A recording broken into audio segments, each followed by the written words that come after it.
F'diskors li għamel fiċ-ċentru Laburista l-Ħamrun, il-Prim Ministru Joseph Muscat elenka żewġ problemi li qed jaffaċċja l-pajjiż fejn jidħlu l-impjiegi għal-Maltin stess. Hemm impjiegi li l-Maltin m'għadhomx iridu jagħmlu u għalhekk iridu jiġu indirizzati l-kundizzjonijiet ta' ċertu xogħlijiet. Hemm ukoll problema ta' nuqqas ta' kwalifiċi li kultant ikunu relattivament sempliċi bħal low levels fil-matematika.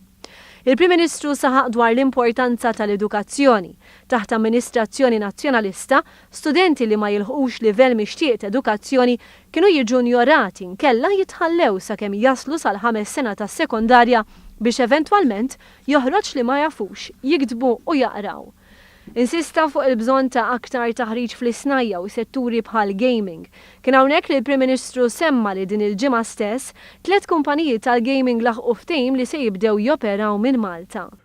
Irridu nkunu lejra ta' pajjiżi oħra.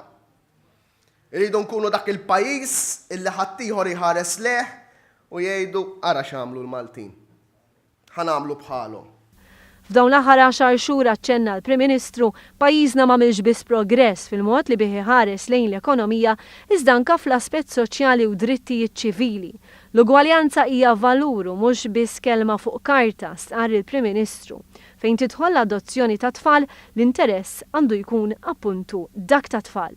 Għandhom ikunu nies esperti li jiddeċidu. Jiddeċidu mhux skont jaqblilhom il-ġenituri, jiddeċidu skont jaqblilhom it-tfal.